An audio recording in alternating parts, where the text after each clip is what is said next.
Welcome back to Athletic Everyday, day number 28. We're almost 1 month in, and that had me thinking about strategy and having a strategy not only for my training and my training program, but just life in general. It's important to have a strategy for life because an exceptional life, a life that when you look back on it on your deathbed and think, I have absolutely no regrets, I live life to the fullest, it doesn't just happen by accident. It doesn't just happen by going about every single day willy-nilly, just sort of doing whatever you feel like or whatever happens to whatever life throws on your lap. You have to have a strategic long-term plan for your life.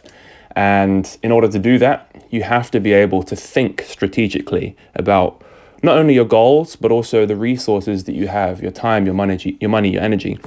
So that's what I'm going to be talking about with you a little bit today. So the definition of strategic thinking, there's actually a few here, but my favorite one is setting goals and developing flexible long-term plans to reach these goals based on the careful analysis of internal and external environments. You could also say it's a way of looking at the world with a purpose in mind, or thinking logically and deeply about the future. It means where you want to be 10 years from now, 10 months from now, 10 weeks from now, and 10 days from now should directly inform what you do today. In sports, it's defined as studying the competition and learning as much as possible about their tendencies and weaknesses. And this directly applies to life as well, this exact same definition. But the competition in life, your opposition in life, isn't anyone else, it's yourself.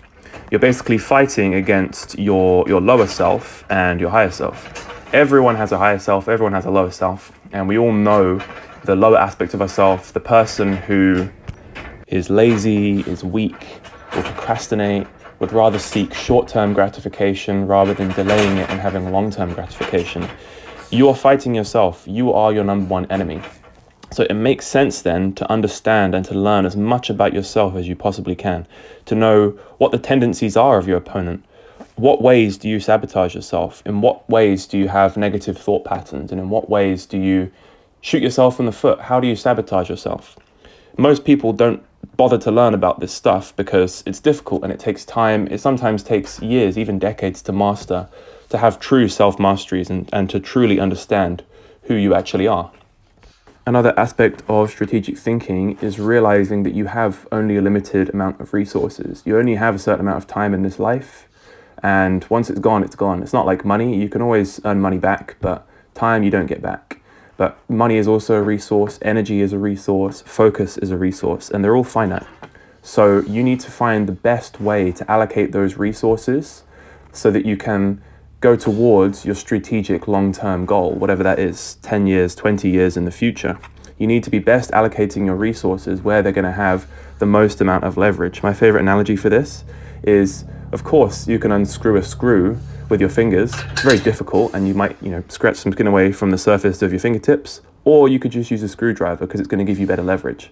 And that's the same way that you can allocate your resources you have in life and how you can better allocate them towards your goals. And thinking strategically is looking at that and looking at where those resources can be best applied.